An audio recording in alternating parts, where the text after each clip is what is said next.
Bom, turma, então nós vamos ver agora os modelos de classificação.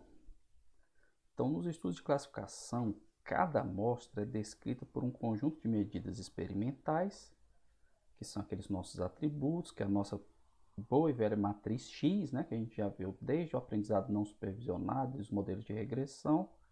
E isso é o que chamamos de padrão. E elas são classificadas com a propriedade de interesse, que é uma propriedade discreta, tá?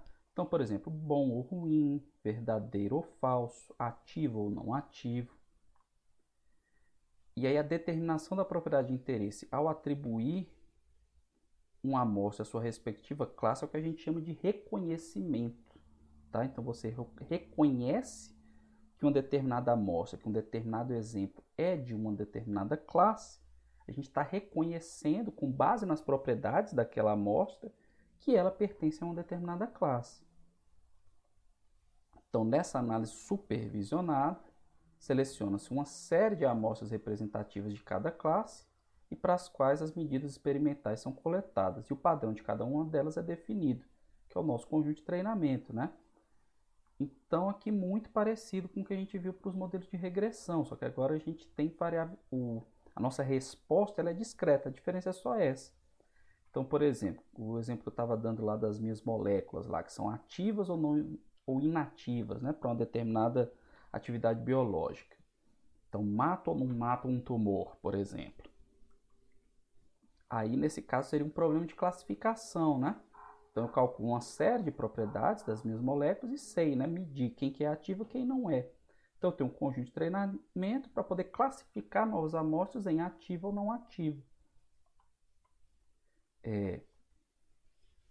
Então, parei aqui. A seguir, utilizando as informações do conjunto de treinamento, construímos um modelo empírico ou regra de classificação, motivo pelo qual esses métodos são chamados supervisionados, né? Então, aqui não tem nenhuma novidade, tá, pessoal? Só que a resposta ela é discreta.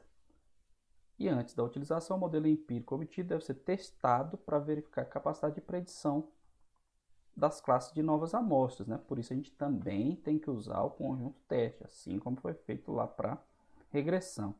Então, vocês vão ver que é tudo muito parecido, tá, turma? A diferença é somente essa, que a classificação, né, a minha resposta, o meu y lá da minha regressão no caso, ela é uma variável discreta, então vai ser verdadeiro ou falso, 0 ou 1. Isso se eu tiver uma classe só, porque eu posso ter mais de uma classe, como eu vou mostrar nos exemplos aqui, tá? Então, os métodos de classificação podem ser agrupados em duas categorias. Os paramétricos ou probabilísticos, onde você tem algum parâmetro para ajustar, tá certo? E os não paramétricos ou não probabilísticos. Dentre os paramétricos, a gente tem aqui exemplos do LDA, que é Linear Discriminant Analysis, eu vou falar para vocês, QDA, SYNCA, que é usado mais dentro da área de quimiometria em um software específico, eu não vou mostrar aqui porque a gente não tem um software, tá bom? E os paramétricos ou não probabilísticos, o principal exemplo é o KNN, que é um método bem simples, que vai ser o primeiro que a gente vai ver aqui. Então, KNN significa o quê? Késsimos vizinhos mais próximos. K nearest neighbors. Então, como eu falei, é um método conceitualmente bem simples e produz excelentes resultados, como a gente vai ver aqui. Como que ele funciona? Durante a construção do modelo, cada amostra do conjunto de treinamento é excluída uma única vez e classificada usando para isso as amostras restantes, tá? Como que é feita essa classificação? Você calcula a distância dessa amostra para as demais que sobraram no meu conjunto de treinamento. Que distância é essa? A gente já viu aqui a mesma distância que a gente viu lá atrás no dendrograma, no HCA, né? Pode ser a distância euclidiana ou de Mahalanobis, por exemplo. Então eu calculo a distância entre essa amostra e as demais. As distâncias de todas as amostras, a amostra em questão, que foi a que eu tirei, são colocadas em ordem crescente para identificar quem são os K vizinhos mais próximos. E aí, com base nesses K vizinhos, eu vejo, por exemplo, é como se cada vizinho, né? Cada K vizinho votasse, desse um voto. Ah, essa amostra aqui é da classe A, não, essa aqui é da B. Aí tem um outro vizinho, não, é da A. E com base na maioria dos votos eu classifico a minha amostra, se ela é da classe A ou da classe B, por exemplo. Vou mostrar uma figura aqui que fica melhor da gente visualizar. Então, K é o número de vizinhos que eu vou escolher para essa minha votação, tá certo? Então, olha como é que funciona aqui. Então, eu tenho aqui, por exemplo, eu fiz uma série de exames, um paciente, eu fiz 2 exames, né? Tem 2 variáveis aqui. E aí, dependendo dos resultados desses exames, eu posso ter um paciente saudável ou doente. Então, eu tenho 2 classes, doente ou saudável. Então, eu tenho esse paciente aqui que eu quero saber se ele é saudável ou doente. Então, o que é que eu vou fazer? Eu escolho um valor de K, dos K vizinhos. E aí eu vejo quem é, se eu escolher aqui nesse exemplo aqui da esquerda, estou escolhendo um vizinho só, né? O meu K é igual a 1. Então, o que significa isso? Que eu vou olhar só para o vizinho mais próximo dele. Então, quem é o vizinho mais próximo dele aqui? É a bolinha. Então, isso significa que ele é doente. Se eu usar K igual a 1, eu classifico ele como doente. Agora, na direita, a gente vai ver como esse valor de K é importante, turma. Olha só. Se eu escolher K igual a 3, o que significa K igual a 3? Que eu vou pegar os 3 vizinhos mais próximos da amostra que eu quero classificar. Então, quando eu pego os 3 vizinhos mais próximos, ó, que é esse círculo aqui, com esse raio, eu tenho 2 bolas e um triângulo. Então, quem foi que ganhou aqui? A bola. Ou seja, se eu escolher K igual a 3, eu classifico esse meu vizinho como doente. Já se eu escolher K igual a 5, que é quem está nesse raio aqui, eu tenho 3 triângulos e 2 bolinhas. Então, se eu tenho o triângulo aqui ganhou, né? 3 a 2. Então, agora eu estou classificando o meu indivíduo como saudável. Então, quando a gente usa o método KNN para classificação, o principal aspecto que a gente tem que levar em conta para usar esse método é achar o valor de K que classifica melhor, né, as minhas amostras. Então, vamos ver isso aqui em exemplo usando o scikit-learn, tá? No scikit-learn, pessoal, a gente tem uma série de conjuntos de dados, tá? Se vocês entrarem lá, tem um sklearn.datasets. Então, tem um monte de conjuntos de dados que vocês podem usar para poder testar, ver como é que funcionam os modelos. Eu vou clicar aqui só para a gente ver o conjunto de dados que eu vou usar, tá? Então, como eu falei, ó, tem aqui esse conjunto sklearn.datasets e dentro desse aqui tem esse conjunto wine aqui, que é para classificar vinhos, tá? Então, quando você entra num conjunto específico, que é o caso que eu fiz aqui, ele dá as informações sobre o conjunto. Ele fala aqui, ó, o conjunto dataset é um clássico e muito fácil de usar para classificação multiclasse, tá? Então ele tem 3 classes, são 3 tipos diferentes de vinhos, tá certo? Aí ele fala que são, aí ele mostra aqui quantas amostras de cada classe eu tenho, 59 da primeira classe, 71 da segunda e 48 da terceira. Tenho 178 amostras no total e a dimensionalidade é 13, ou seja, são 13 atributos que eu tenho desses vinhos, que eu posso usar como variáveis, né? Ele tem esse return xy, que se eu quiser ele já retorna logo o x e o y separado, mas depois eu vou mostrar aqui para vocês. E ele tem esses outros atributos aqui, ó. Ele tem os dados, né, que é a minha matriz de dados, tem o target, que é meu alvo, né, que são as classes no caso. Tem os nomes dos feature names, são os nomes das variáveis, target names são os nomes das classes, né? E se eu quiser um data frame de 78 por 14, é o data frame com os atributos e o alvo, tá certo? Ainda tem uma descrição. Aí ele mostra aqui um exemplinho, tá? Então eu vou voltar aqui para o meu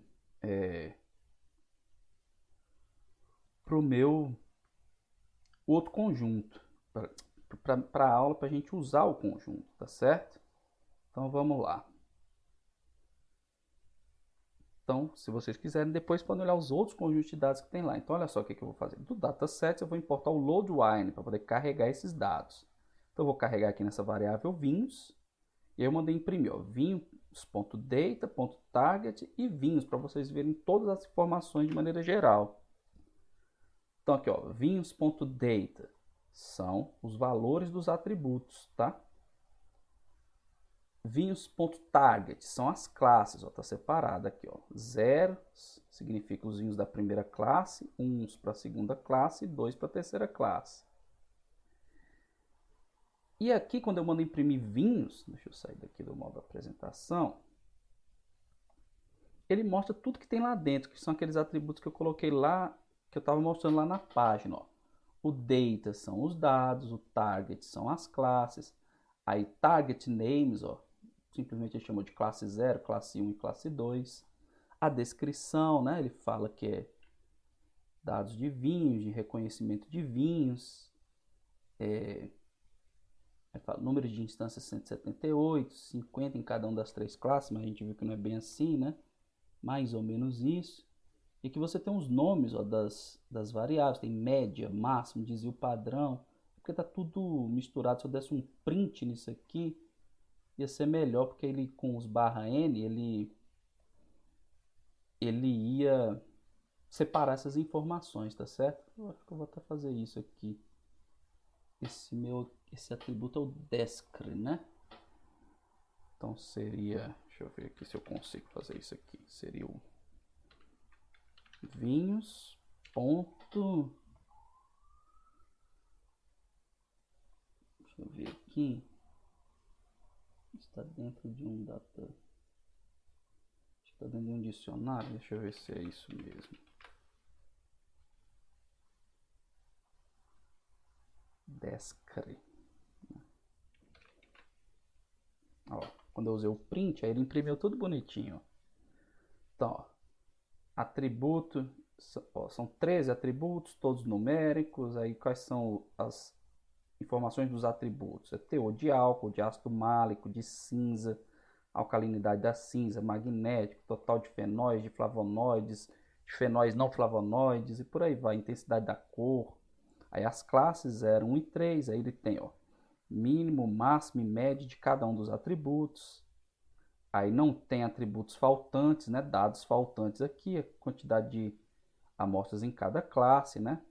Quem é o dono desse conjunto de dados, onde é que você encontra uma cópia. Aí ele fala que uma descrição é resultado de uma análise química de vinhos que cresceram na mesma região na Itália por 3 diferentes cultivadores. Então você consegue classificar por quem cultivou o vinho. Né? Ele fala aqui, ó, a referência, né? Para você citar. Aí aqui tem mais referências a respeito. Então, informação bem bonitinha, né? Então, ó, a gente já viu ali os nomes dos atributos. Eu vou mandar imprimir aqui para vocês. Ó. Na verdade, aqui eu peguei o data frame, né? Que é esse meu... Eu peguei aqui df vinhos, que é o data frame aqui, com vinhos.data. Então, aqui, ó, os nomes dos atributos e aqui álcool, ácido málico, cinza e por aí vai. Então eu vou tentar classificar essas amostras, tá? Então eu vou construir um modelo KNN. Como eu falei, o valor do K eu não sei ainda em princípio. Então eu vou chutar aqui 5 e ver como é que ele vai classificar, tá certo? Então como é que eu uso? Tudo muito parecido, tá, pessoal? Aqui, ó, from sklearn.neighbors, import, deixa eu aumentar aqui um pouquinho. Import kneighbors classifier, né? Aí eu crio aqui um classificador, que é o kneighbors classifier, criei com 5 vizinhos. Eu não sei o valor de K. Aí eu vou fazer um fit, ó, do meu vinhos.data e vinhos.target, tá certo? E aí vou mandar imprimir o score e esse predict proba que eu vou já explicar para vocês. Então meu score aqui é como se fosse o R quadrado, tá? Só que no modelo de classificação, isso aqui não é tão interessante. O que é mais interessante é que esse proba, que é esse proba? É a probabilidade de eu classificar essa amostra nessa classe. Então, pelo meu modelo, a probabilidade de eu classificar essa amostra nessa classe é 1, tá? Só que ela é da classe 1, que as primeiras são todas da classe 0, né? Que é a primeira classe. As primeiras são todas dessa classe. Então aqui eu estou acertando 100%, aqui eu estou acertando 100%, aqui também, aqui eu já errei, ó. Para essa amostra aqui existe 20% de probabilidade de eu classificar ela na classe 1, 20% de eu classificar na classe 0, 20% de classificar na classe 1 e 60% de classificar na classe 2, tá? Então, ó, aí eu vou vendo isso aqui. Vou descendo aqui, vendo como é que ficou, né, o meu modelo. Então, você vê que tem erros aqui. Até uma quantidade bem razoável de erros, tá? Aqui, o que eu vou fazer então? Como eu não sei qual é o valor de K que eu devo usar, vou fazer o quê? Validação cruzada, para testar diferentes valores de K, tá certo?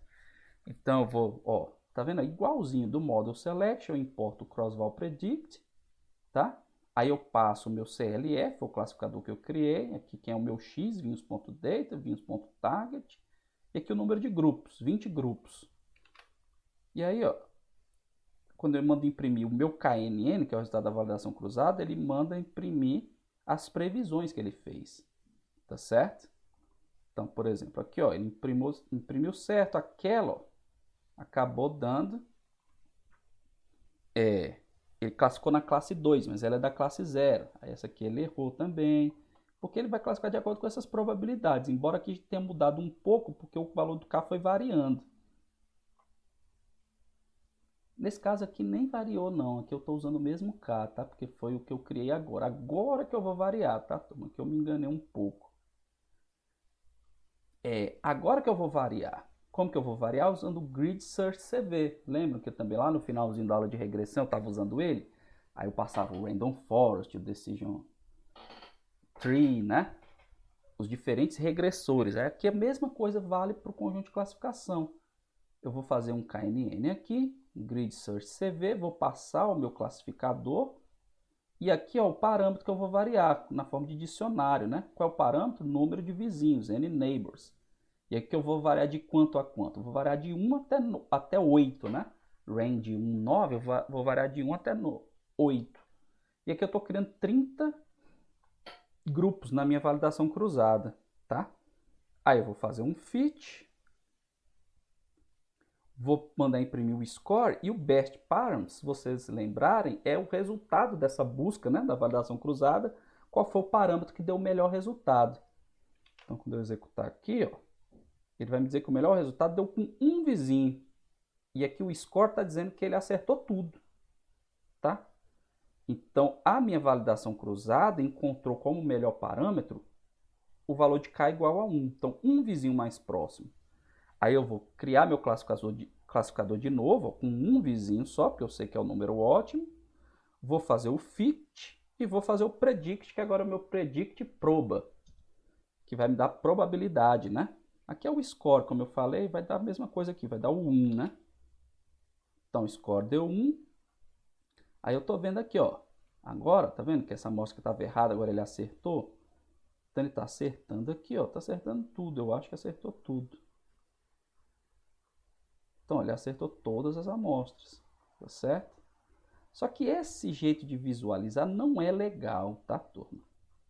Não é muito bom, né? É que eu nem sei se já mudou de classe, né? Quando ele faz essa mudança aqui. Então, qual é o melhor jeito de visualizar? Uma coisa padrão que a gente costuma usar para visualizar os resultados de um modelo de classificação é chamada matriz de confusão, tá? Então você encontra essa função aqui, esqueci de pegar a referência, tá, dessa função, mas eu encontrei essa função pronta, tá, turma? Que é a função para você criar a matriz de confusão, tá? Que eu vou já mostrar para vocês aqui. Então aqui eu simplesmente estou criando a função, ela usa o pyplot, tá? Para poder criar essa matriz de confusão. E aí, antes de criar a matriz de confusão, o que eu vou fazer aqui? Eu vou dividir o conjunto, tá, pessoal? Em conjunto de treinamento e conjunto teste. Que a mesma história que eu falei para regressão vale aqui para classificação. Você só está validando de fato o seu modelo quando você divide o conjunto de treinamento e teste e prevê o seu conjunto teste bem. Então, ó, eu criei aqui um conjunto de treinamento, ele vai dividir, quando eu não passo o tamanho do conjunto teste, ele simplesmente pega 25% como valor default. Então, 25% das amostras ele vai jogar para o conjunto teste, tá? Então, criei conjunto de treinamento e teste. E o que eu estou fazendo aqui? Eu vou calcular o meu Y previsto. Aí eu vou fazer um fit do X de treinamento com o Y de treinamento. E vou mandar prever o X do teste, tá? Que eu estou fazendo tudo numa linha só. Se eu quiser, eu posso fazer isso. Então, ó, calculei meu Y previsto, tá? Aí eu vou pegar os nomes das classes, que são os target names, tá bom? Para poder imprimir a matriz de confusão. Então, quem que eu passo como parâmetro? O Y teste e o Y previsto pelo meu modelo. Os nomes das classes e o título. Nesse primeiro caso aqui, eu estou fazendo uma matriz de confusão sem normalização. E aqui é uma matriz de confusão normalizada. Eu passei esse parâmetro aqui, normalize igual a true, para aquela função que eu mostrei lá atrás. Aí já eu vou mostrar a diferença para vocês.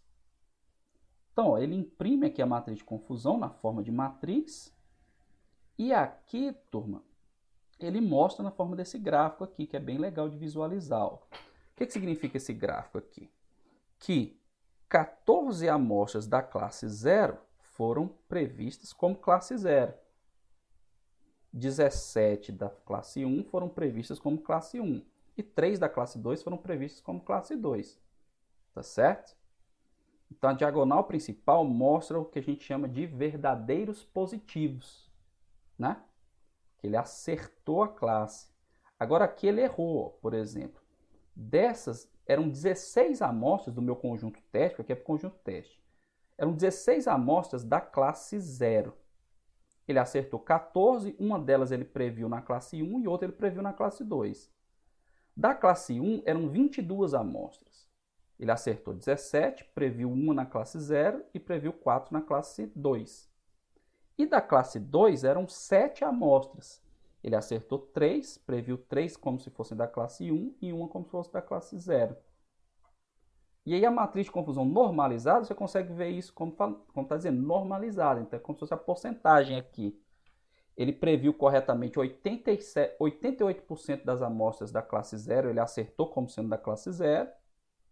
Classificou das amostras da classe 0, 5% delas como sendo da classe 1, 12% como sendo da classe 2. Para a classe 1, ele acertou 81%, classificou 6% delas como da classe 0 e classificou 5%. Agora aqui eu tô errando nas contas, né? Agora, quando é normalizado, eu tenho que pegar por linha, né? Porque aqui, beleza, a matriz é simétrica, né? Ah, não, nem é simétrica, eu tenho que pegar por linhas, tá, pessoal? Vamos lá. Começar de novo, então. Ó, tá vendo? A soma das linhas dá 100%, tá? Então, vamos lá. Pega essa linha aqui. Ele acertou 88% das amostras da classe 0, ele classificou como sendo da classe 0. 6% ele classificou como sendo da classe 1 e 6% como da classe 2. Que é esse 1 aqui e esse 1 aqui. Eu acabei sendo traído porque aqui deu simétrico, mas aqui não. Então, classe 1, ele acertou 81%, 5% delas ele previu como sendo da classe 0 e 14% como sendo da classe 2, que é esse 1, essa amostra aqui e essas outras 3 aqui. E da classe 2, aqui ele errou mais, né? Por quê? Porque ele acertou 50% só, que era da classe 2, ele previu como classe 2, 12% ele previu como sendo classe 0 e 38% como sendo classe 2. Aliás, ele acertou só 38%, né? Porque 50% da classe 2 ele classificou como sendo classe 1. Então, por que ele errou mais da classe 2? Porque ele pegou menos amostras da classe 2, porque eu escolhi aleatoriamente esse meu conjunto teste. Então, o ideal era eu fazer uma escolha equilibrada, né? No meu conjunto teste, mais ou menos a mesma quantidade. Porque se você somar aqui, ó, foram 16 da classe 0, 21 da classe 1 e 8 da classe 2 só. Então ele acabou errando mais na classe 2, tá? Aqui é um outro exemplo, tá? Aqui de dados, um conjunto de dados de moléculas derivados do Lapachol, tá? Eu vou mostrar aqui para vocês, que são classificadas em ativas e inativas, tá? Essa classe A aqui é inativa e a classe B ela é ativa. Eu peguei esse exemplo, tá, do livro que eu coloquei na bibliografia da professora Márcia Miguel, que foi minha orientadora de doutorado, um livro de quimiometria.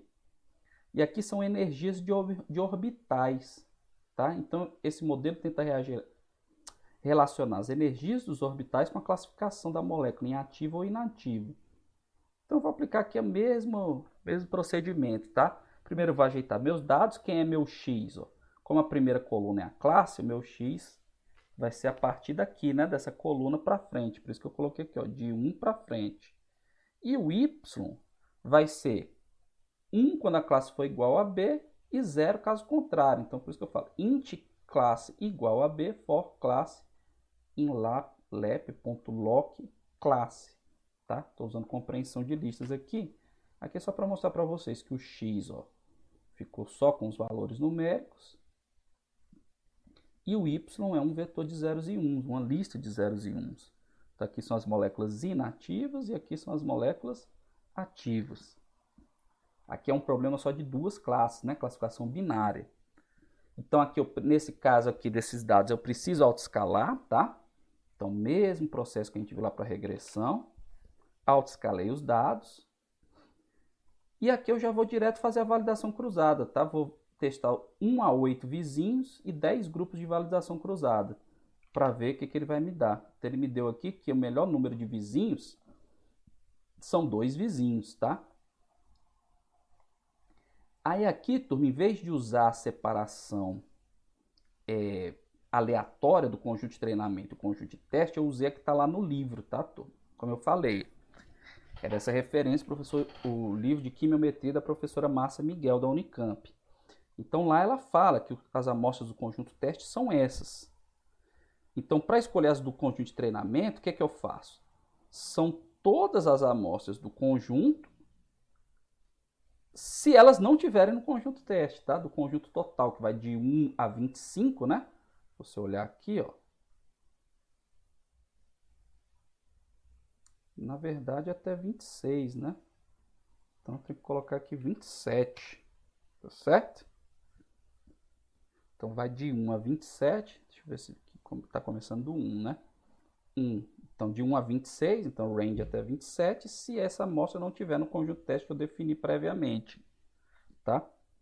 E aí, o que eu vou fazer aqui? Aí é que eu tenho que fazer tudo manualmente, né? Já que eu não estou usando lá o método, lá o train test split. Então, eu faço. Quem é o meu xlap train? É o xlap.ilock train. Quem é o ylap train? É o ylap for in train. Quem é o ylap test? É o xlap.ilock test. Ylap test é ylap for in test. Por que aqui no y eu uso compreensão de listas e aqui eu não uso? Porque aqui é data frame e o meu y está na forma de lista, tá?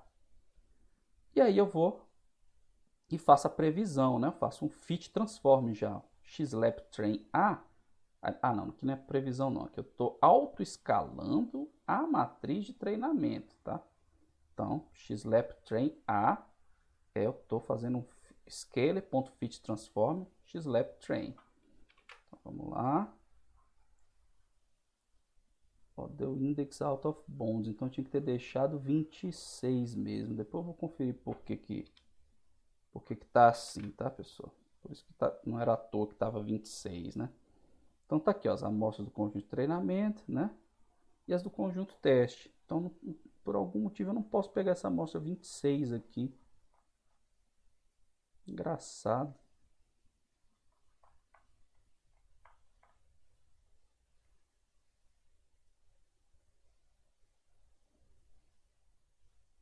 Ah, não, mas então aqui eu acho que eu podia começar do zero, quer ver? Vamos ver aqui, fazer mais um teste. Range 26, para ver se vai. Pronto. Foi, né? Eu tinha deixado a amostra 0 de fora, porque aqui são os índices, né? Não é o número da amostra. Tá? Então, pronto. Lá naquela minha validação cruzada eu tinha encontrado que o número de vizinhos era 2, então eu vou fazer a previsão aqui usando 2 vizinhos, tá? Criei aqui meu classificador, tá certo? E agora eu vou fazer a previsão e mostrar a matriz de confusão, tá? Então aqui eu faço a previsão, ó, knn.predict, aí lembrando, né, aquela história lá do scaler, porque o conjunto teste eu tenho que autoescalar usando as médias e desvios padrão do conjunto de treinamento, né? Por isso que eu uso o scaler aqui, ó. Scaler.transform xlap test. Aí aqui são os valores que ele vai prever, né? Aí eu peguei aqui os nomes das classes que eu chamei de A e B, né? E aí eu vou passar para a minha matriz de confusão, né? O Y real, Y previsto, os nomes das classes e aqui o título, né? Então, mandei imprimir aqui. Olha o que ele fez aqui, ó. Classificou tudo certinho, tá vendo? Então, no meu conjunto teste, 3 amostras são da classe A e 5 da classe B. Ele classificou as 3 corretamente na classe A e as 5 corretamente na classe B. Certo? Então, 100% de acerto. Então, esse conjunto de dados é bem bonzinho, né? Por isso está lá no livro, que é bom de trabalhar. Então, nos modelos de classificação, como eu falei para vocês, o R² não é um parâmetro bom para a gente avaliar se o modelo está legal. Então, existem outras métricas que a gente usa para avaliar os modelos de classificação, que a gente costuma chamar de figuras de mérito. Tá? Vamos lá, o computador está meio...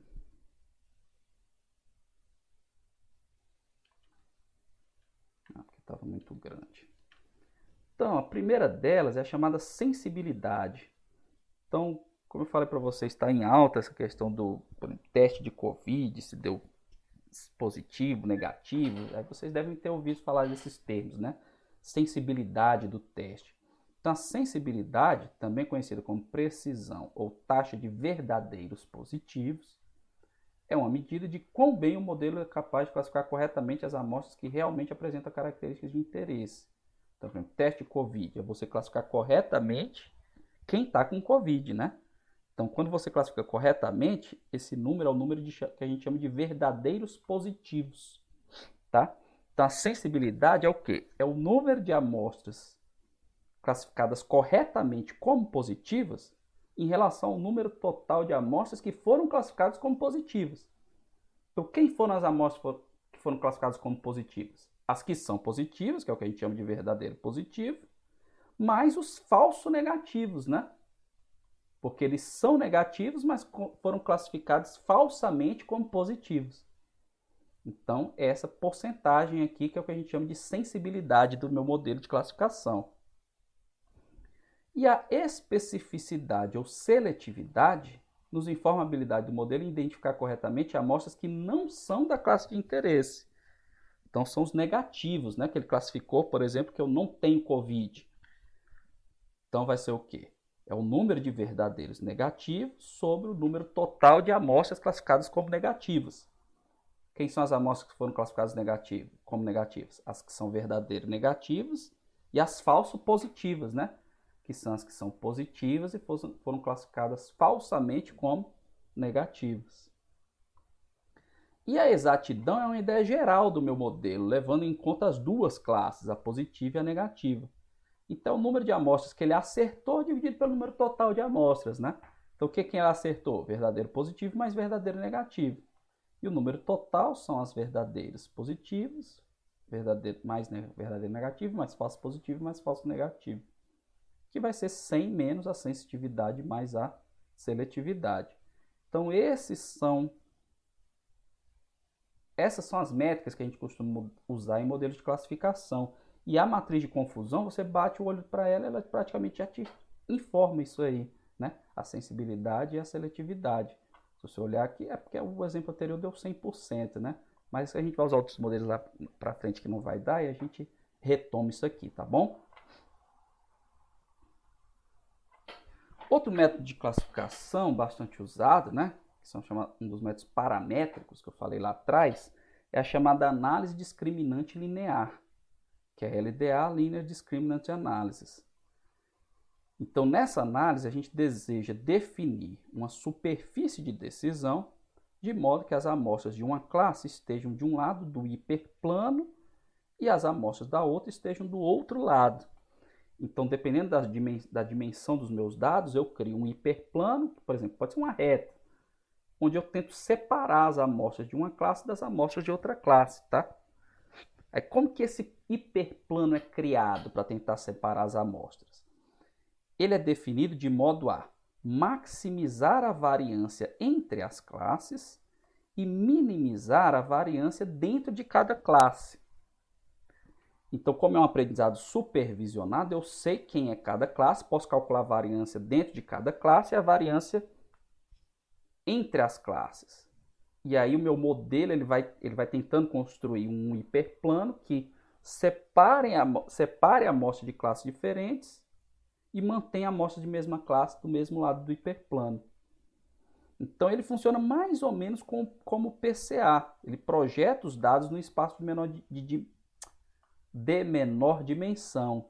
No entanto, ele é supervisionado. Então ele usa o conhecimento que ele tem a respeito das classes para criar esse hiperplano de separação. Essa figura aqui ficou pequenininha. Deixa eu aumentar aqui, ó. Então, o que acontece aqui?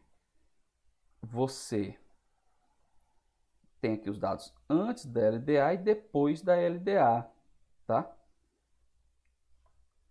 Então, o que ele faz? Ele tenta projetar, né? Ele tenta criar um hiperplano, que no caso aqui, como meus dados têm 2 dimensões, é uma reta o meu hiperplano. Então, ele tenta criar a reta que separa melhor esses dados. Então, para isso, por isso, ó, tá vendo que as posições dos pontos estão diferentes? Porque ele fez uma projeção. Aqui já é a projeção nesse novo espaço de coordenadas. Por isso que ficou diferente. E aí essa reta procura separar entre as classes diferentes. Aqui não separa perfeitamente, mas é o melhor que dá para fazer com esse método. Tá certo? Como que a gente usa? Igualzinho, tá, pessoal? Ó, de novo eu vou usar o meu conjunto dos vinhos, tá? Eu não vou nem carregar de novo, tá, pessoal? Nem precisa disso. Eu vou até tirar essa parte aqui de carregar, tá? Opa, pera aí que a discriminante análise eu não posso tirar, né? Vou tirar essa parte aqui de carregar, tá? Simplesmente, ó, importei o Linear Discriminant Analysis, criei o objeto LDA, e o bom do LDA é que não tem parâmetro para otimizar, tá? Essa é uma das vantagens, você simplesmente cria e aplica. Então, ó, vinhos.data, vinhos.target. Aí mandei imprimir o score, também não sei por quê, porque eu já disse que não é muito bom. O predict probe e aquele explained variance ratio, tá? Que é a mesma coisa que tem lá no PCA, quanto que cada componente explica. Porque como aqui eu fiz uma projeção, mudei os eixos, quanto que cada eixo explica, tá? Então, ele me deu um score de 1, né? Aí aqui a classificação, aqui são números reais, então aqui ó, ele classificou como 1. Aí aqui, ó, 10 a menos 9, classificou como 0, que é a probabilidade de classificar essa amostra aqui na classe 2, na classe 1, praticamente 0. Aqui 10 a menos 18, pior ainda, né? Então aqui é o meu predict proba, né? Que a gente já viu lá atrás, e aqui é a variância explicada. Então, ó, ele mudou o meu sistema de eixos, ele projetou os dados que eram de dimensão 13, né? São 13 atributos. Ele projetou em 2 dimensões, sendo que a primeira explica 69% dos dados originais e a segunda 31%, ou seja, explica tudo que tinha lá, né? E por que 2 componentes? Porque ele pega como número de componentes, né? O meu espaço, ele projeta os meus dados, ele pega o número de classes, que são 3 classes, menos 1. Tá? Então esse é o número de dimensões dos dados projetados.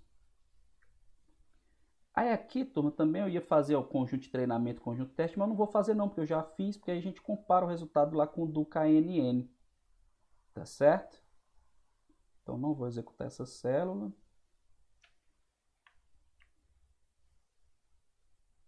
Aí vamos direto para cá. Ó. Cadê? Vou fazer ó, lda.fit xtrain.predict xtest, tá? E aí, olha aqui como ele previu aqui na minha matriz de confusão, turma, olha só. Das 16 amostras da classe 0, ele acertou todas. Das 21 da classe 1, ele acertou 20 e uma delas ele previu como sendo da classe 0. E das 8 da classe 2, ele acertou todas. Então só errou uma. Tá vendo? Ó, 100% da classe 0, 95% da classe 1 e 100% da classe 2. Então teve um desempenho bem melhor que o KNN, né? Desempenho bem melhor.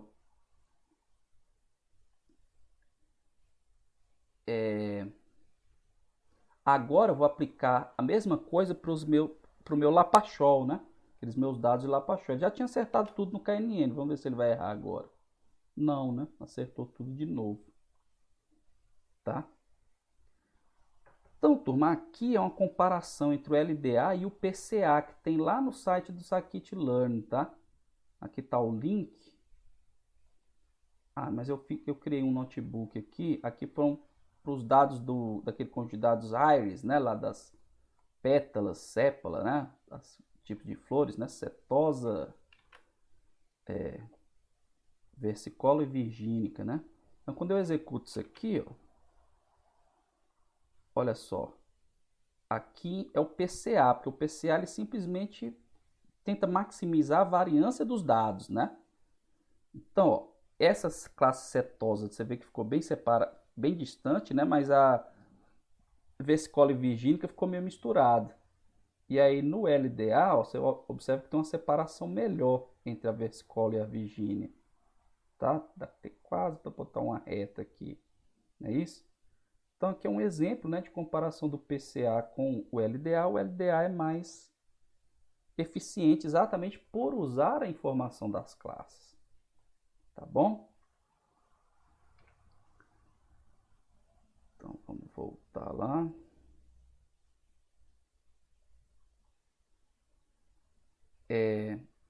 Existe também a análise discriminante quadrática. Como o nome está dizendo, né, a linear ela cria um hiperplano. E na análise discriminante quadrática, ela cria uma superfície quadrática, um modelo quadrático para discriminar as amostras. O modo de usar, o mesmo, né?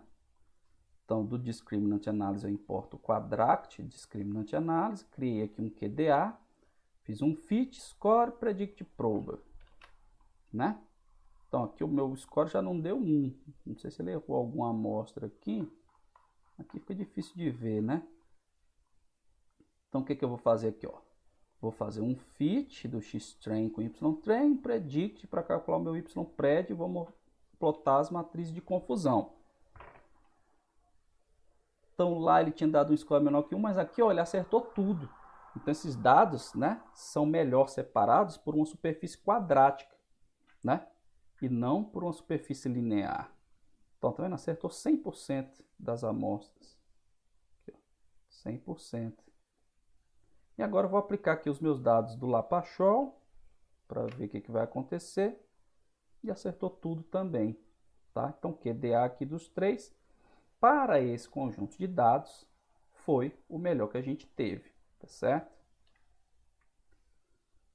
Vou falar agora para vocês um pouquinho, tá, turma? Porque fica muita coisa se eu for detalhar sobre as chamadas máquinas de suporte vetorial, que são as Support Vector Machines.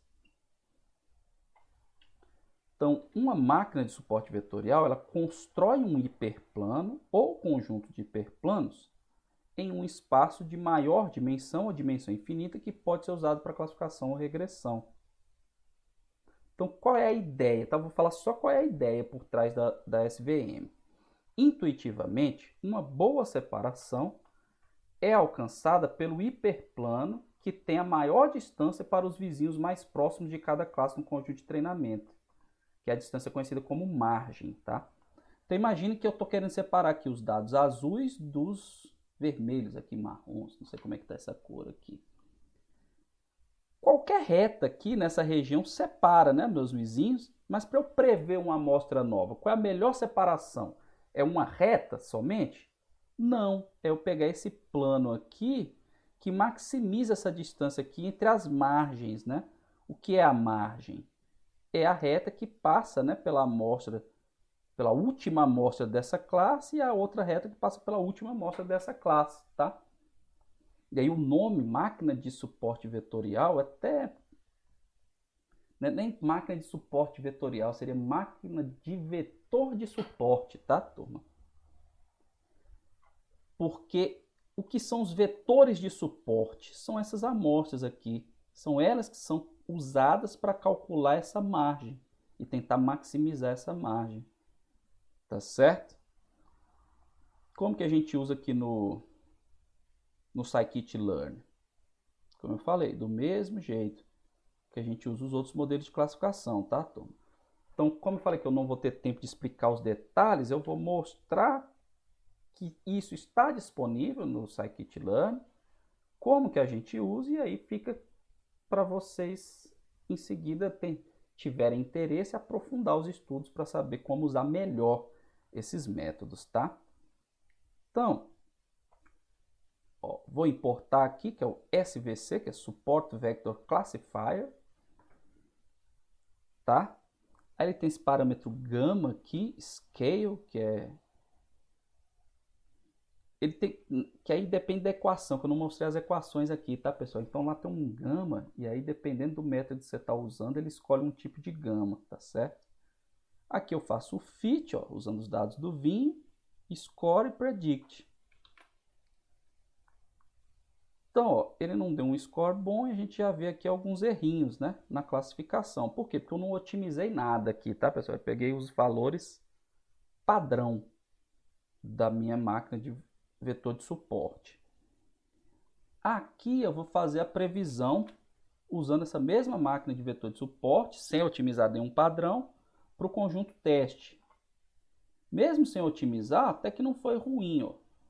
Ele acertou 15 da classe 0 e errou 1, acertou 17 da 1 e errou 4, acertou 5 da 2 e errou 3, ó, 94%, 81% e 62%. Aí agora eu vou otimizar, tá? Esse meu modelo. Como? Validação cruzada. Então vou variar alguns parâmetros, tá? Primeiro, nas máquinas de vetor de suporte tem o chamado kernel, que é uma função para você montar esse hiperplano de separação. Então, essa função ela pode ser linear. Então, aqui eu estou usando um kernel linear. Pode ser RBF, que é Radial Basis Function. Ainda tem outros tipos de kernel. Então, para esses dados aqui, eu vou testar esses dois tipos de kernel.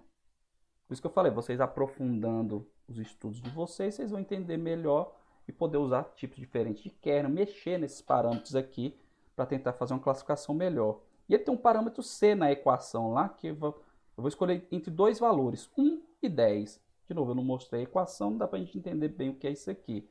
Mas aqui o objetivo é mostrar o uso e mostrar que o uso é semelhante. Então, se você conhece os métodos, conhece o Scikit-Learn, você usa uma infinidade de métodos e vê qual é aquele que se adequa melhor aos seus dados. Então, estou fazendo aqui uma validação cruzada, né? Testando esses parâmetros, estou criando 5 grupos na minha validação cruzada, estou aplicando direto a todos os dados, né? Vins.data e .target, e ver aqui quais foram os melhores parâmetros que ele vai achar na validação cruzada. Então, ele fez a validação cruzada, ó, e aí na busca que ele fez na validação cruzada, ele encontrou que o melhor valor de C é 1 e o melhor valor do kernel é o linear. Então, eu vou lá e vou utilizar esse classificador que ele já obteve, né, com esses melhores parâmetros. Vou prever agora o meu conjunto teste. Aqui eu tinha previsto sem otimizar nenhum parâmetro e agora com os parâmetros otimizados e ver o que dá.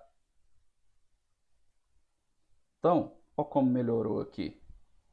Acertou 100% da classe 0, errou uma da classe 1 e acertou 100% da classe 2. Então, uma otimização, eu só testei 4 parâmetros, né? 2 tipos diferentes de kernel e 2 valores diferentes de C. E aí já melhorei bastante. É porque esse conjunto de dados é bom, tá, turma? Por isso que é fácil de calibrar. Outro conjunto de dados você teria mais trabalho. E aqui eu vou fazer a mesma coisa com o conjunto de dados do Lapachol, tá? Vou fazer a busca, né, da validação cruzada, usando os mesmos parâmetros, aqui os meus parâmetros. Por isso que eu criei uma variável já parameters, 5 grupos, né? E aqui vamos ver o que vai dar. Acertou tudo, né? Como ele acertou com todos os outros modelos. E aqui quais foram os melhores parâmetros aqui? Foi C igual a 1 e kernel linear também. Tá? Então aqui eu vou fazer um svc.fit só para mostrar para vocês o que ele dá de resultado. Então ele dá um gamma scale, que é aquele que eu criei, tá certo? Aí às vezes ele não converge, então você muda o número máximo de iterações, a tolerância. Como eu falei, vocês precisam estudar mais aprofundadamente para entender esses parâmetros aqui, tá? Aí ele tem um dual coeficiente, que são os coeficientes dos vetores de suporte, tá? E aqui ele mostra quem são os vetores de suporte, tá, pessoal? Esse aqui é lá daquele primeiro modelo, esse SVC, tá? Que é o que eu não otimizei, mas é só para ilustrar o que são esses parâmetros. Então, como eu falei para vocês, o que são os vetores de suporte? Os vetores de suporte são as amostras responsáveis por essa separação aqui das margens. Então, do meu conjunto de dados, ó, ele pegou essas amostras aqui como vetores de suporte. Então, são elas que separam, são responsáveis por criar essa margem de separação. Então, eu usei aqui, ó, 1, 2, 3, 4, 5, 6 vetores de suporte. Então, esse é um espaço de dimensão 6. Né? É um hiperplano na sexta dimensão que separa aqui os meus dados. E aqui são os vetores de suporte propriamente ditos, tá? Que são simplesmente os valores dessas amostras, tá bom?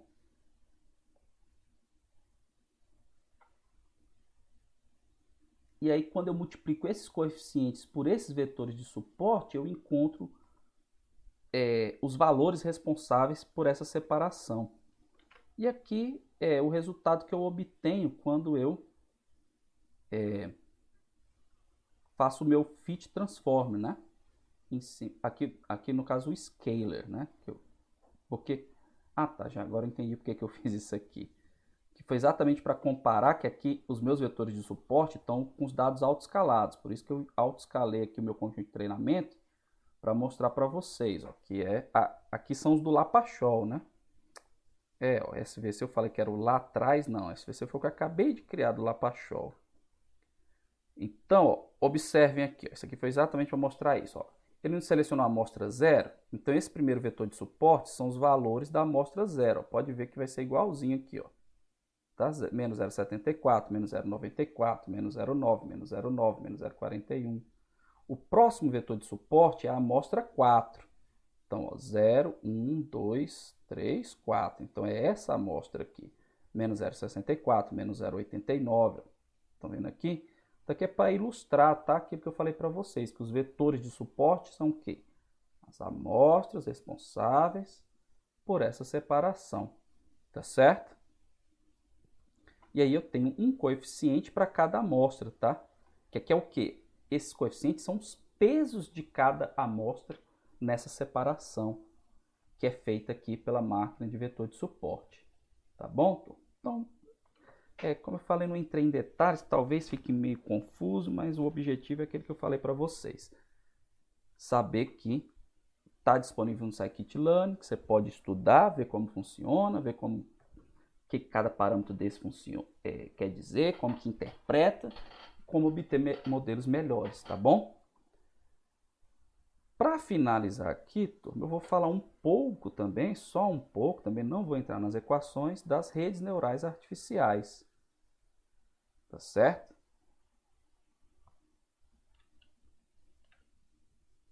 Então, as redes neurais artificiais são técnicas computacionais que apresentam um modelo matemático inspirado na estrutura neural de organismos inteligentes e que adquirem conhecimento através da experiência. Então, vocês devem saber que o sistema nervoso é formado por um conjunto extremamente complexo de células, que são os neurônios, e eles têm papel essencial na determinação do funcionamento e comportamento do corpo humano e do raciocínio. Então, aqui a gente vê a estrutura de um neurônio natural, né? O neurônio que a gente tem no ser humano. Então, eles são formados pelos dendritos, né? São essas perninhas aqui do lado de fora, que são conjunto de terminais de entrada. Ela tem um corpo central, por onde passa o sinal, né, de transmissão dos neurônios, e o axônio, que são os terminais de saída. Então aqui está explicando como é que funciona essa comunicação entre os neurônios. Então você tem aqui um neurônio, né, ele manda um sinal por meio do axônio, Então, ele sai do axônio de um neurônio e entra no dendrito de outro neurônio. Aí ele vai passar pelo corpo do neurônio. No corpo do neurônio ocorre um processo chamado de sinapse, que é como que o neurônio interpreta aquele sinal que ele respondeu, que ele recebeu. Então, dependendo da interpretação que ele dá para aquele sinal, ou ele transmite o sinal adiante, ou ele para por aí. Então, é assim que funciona a comunicação entre os neurônios. Então, baseado nesse modelo, em computação existe muito isso, tá, turma? Modelos que a gente cria em programação, em computadores, onde a gente simula algo que a gente vê na natureza. Então, rede neural é um exemplo desse. Existem os chamados algoritmos genéticos, né? Que são métodos de otimização que se baseiam no processo da evolução humana. Existe o modelo de colônia de formigas, que é como que as formigas se organizam, né, para levar o alimento. Então, existe um modelo computacional baseado nisso. Então, tem um monte de modelos baseados no que acontece na natureza, tá? Então, como eu falei para vocês, aquilo que eu falei, ó, os neurônios se comunicam por meio de sinapses, os impulsos recebidos por um neurônio A são processados e aí atingido um dado limiar de ação, né, que é o que o corpo do neurônio calcula. Por exemplo, ele faz um cálculo. Se passar de um limiar, ele transmite o sinal. Se ficar abaixo do limiar, ele não passa, né, o sinal. Então, se atinge o limiar, o neurônio A dispara o sinal, produzindo uma substância neurotransmissora que flui do corpo celular para o axônio, que pode estar conectado ao dendrito de um outro neurônio B. Então, aqui é só uma ideia de como que funciona no nosso corpo, né? Em média, cada neurônio forma entre 1.000 e 10.000 sinapses, cada neurônio. E o cérebro humano possui cerca de 10 elevado a 11 neurônios. Consequentemente, o número de sinapses é de mais de 10 elevado a 14. A gente vai ver que nas redes neurais artificiais esse número é infinitamente menor de neurônios, tá? Então, como é que funciona na rede neural artificial? Você cria um modelo de um neurônio, tá? Então, a rede neural artificial é composta por várias unidades de processamento. E elas geralmente são conectadas por canais de comunicação que estão associados a determinado peso, que faz a simulação lá da sinapse, tá? Então, as unidades fazem operações apenas sobre seus dados locais, são entradas recebidas pelas suas conexões. Então, ó, você tem as entradas de dados, são como se fossem os dendritos, né? Então, você tem um conjunto de entrada de dados que são os atributos de uma amostra, tá? Esses atributos, a cada atributo desse é atribuído um peso. Então, existe uma função matemática, né, que processa esses dados de entrada com esses pesos e calcula o sinal. Se esse sinal passar de um determinado limiar, eu vou ter um valor de saída, que vai transmitir para outro neurônio. Se ele não passar, eu não vou transmitir nada para o neurônio seguinte, para o próximo neurônio. Então, é assim que funciona, mais ou menos, as redes neurais artificiais. Tá certo?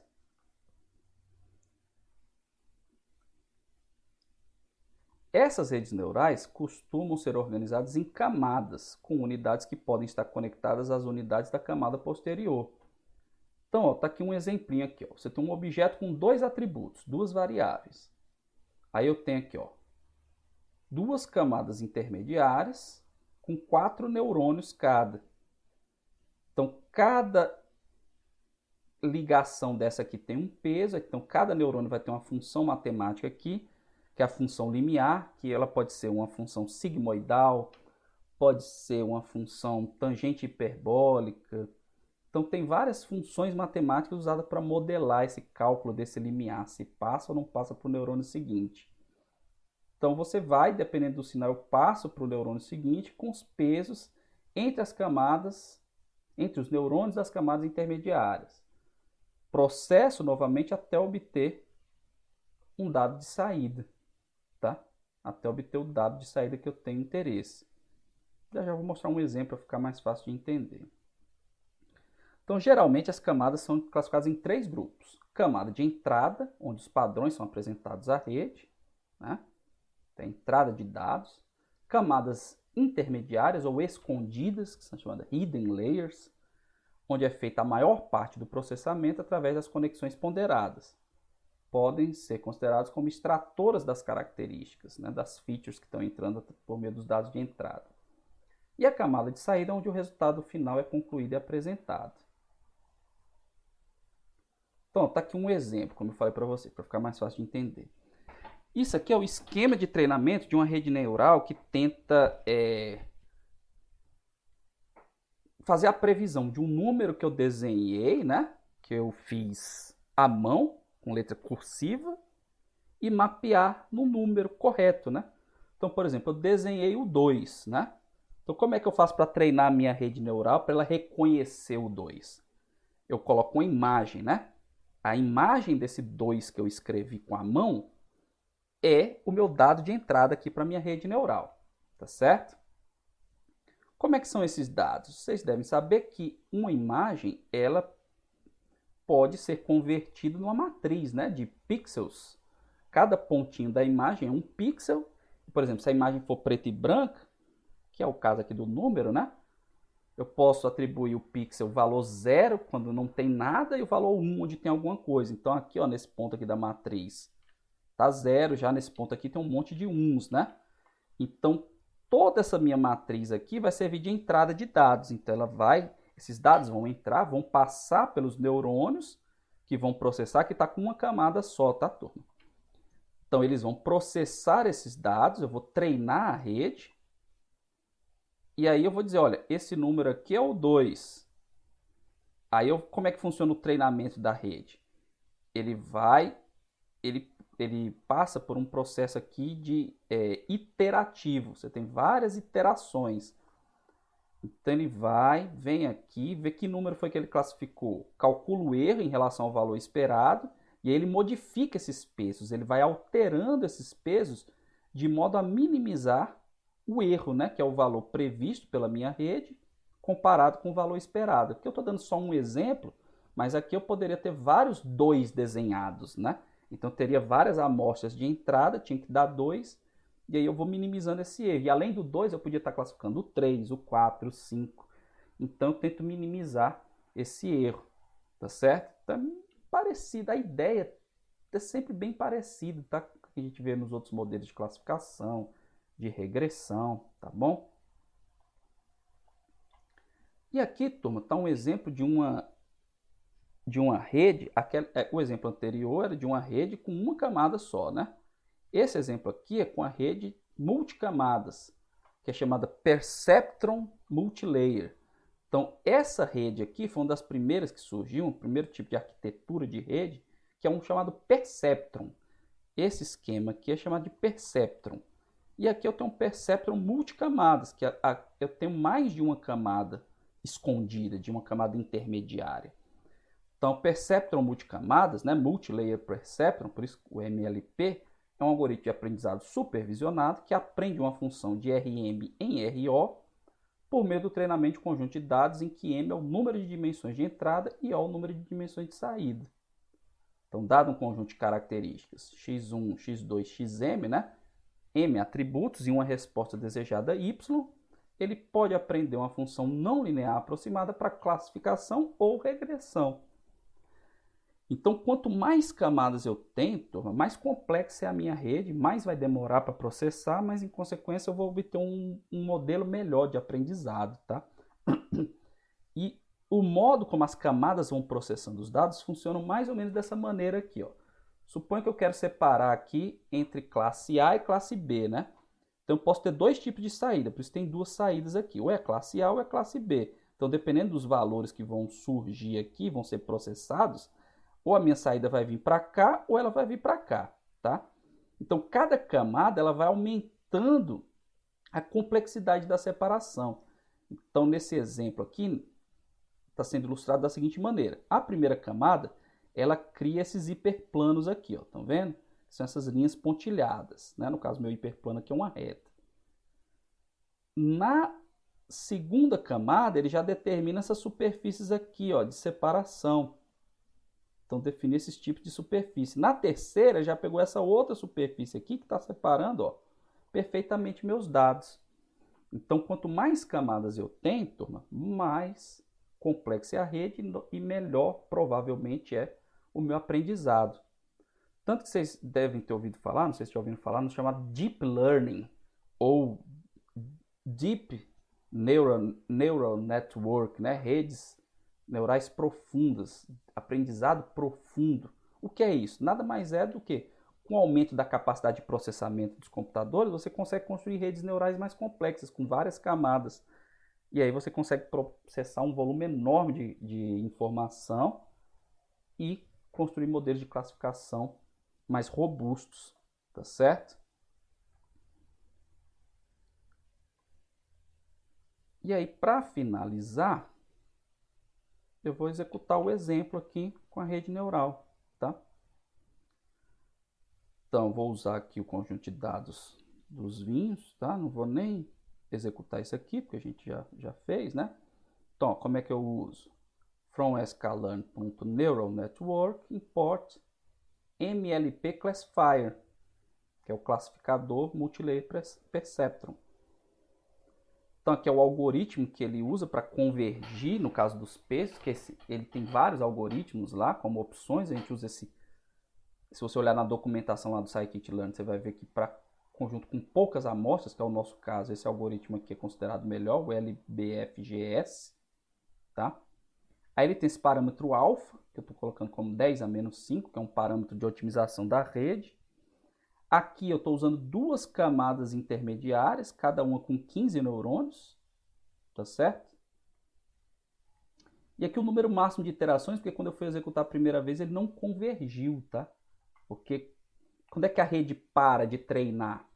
Quando esses pesos não mudam mais. Então você tem um critério lá de não muda mais, né? Quando a diferença dos pesos num passo seguinte para o passo anterior é praticamente zero, é menor do que aquela tolerância que você estabeleceu, e aí você tem que determinar um número máximo de iterações, porque se ele não convergir nesse número de iterações, ele vai dar um warning falando que não convergiu. Aí você tem que ou aumentar o número de máximos de iteração ou diminuir essa tolerância, tá? Então eu vou executar aqui meu MLP, tá? Aí vou ver o que ele previu. Aqui estão os valores previstos. Aqui o meu predict proba, né? Do mesmo jeito que tem lá para todo classificador. Tá certo? E aqui eu vou fazer a matriz de confusão, né? Vou fazer a matriz de confusão. Eu vou fazer um fit, né, do x-trem com y-trem e vou fazer um predict. Então, a minha rede neural aqui, ó, ela acertou 14 e errou 2 da classe 0, acertou 19 e errou 2 da classe 1 e acertou todas da classe 2. Isso sem eu fazer nenhuma otimização, tá? Se eu quiser fazer uma otimização, o que eu vou fazer aqui? Ó? Que eu tá só um exemplo, porque eu tentei executar isso aqui e demorou que só, tá, pessoal? Então eu posso mudar o solver, mas aqui eu vou usar só o LBFGS. O número máximo de iterações eu posso mudar, porque pode não estar convergindo. O alfa, que eu estou fazendo aqui, ó, de 10 elevado a menos 1 até 10 elevado a menos 10, tá certo? E as camadas escondidas, que eu tinha usado 15 por 15, eu vou variar aqui, ó, A e B de 10 a 15. Então eu vou testar aqui 10 neurônios numa camada e 10 em outra, 10 em uma, 11 na outra, aí depois 11 em uma, 10 na outra e por aí vai. Então aqui eu estou fazendo uma quantidade gigantesca de testes. Como eu estou fazendo uma quantidade gigantesca de testes, isso aqui vai demorar mais. Então a mesma coisa que eu falei lá para o SVM vale para aqui a minha rede neural, né? Quanto melhor eu conhecer o funcionamento da rede, a matemática por trás, os parâmetros que podem ser ajustados para a minha rede, melhor eu posso usar de maneira mais eficiente esse método de classificação ou de regressão, que eu também posso usar a rede neural para regressão. Mesma coisa vale para o SVM, então eu posso usar o SVR, que é Support Vector Regression, e aí obter modelos melhores, né? Estatisticamente melhores, com um R quadrado melhor no caso da regressão, com sensibilidade e especificidade melhor, né? no caso de um modelo de classificação, tá certo? Então aqui era se eu mandasse executar isso aqui, mas como eu falei para vocês, demora muito, não vai... Depois se quiserem testar, tiver um computador bom, podem fazer o teste aí, tá certo? Aí só antes de finalizar, um modelo que eu falei que eu ia falar para vocês, que a gente não tem implementado aqui, tá, turma? No scikit-learn eu acabei não implementando, mas não é difícil de implementar, que é o PLSDA, tá, pessoal? Vou escrever aqui.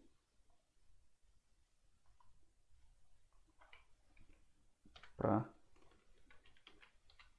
PLSDA, tá? Eu não mudei aqui para Markdown.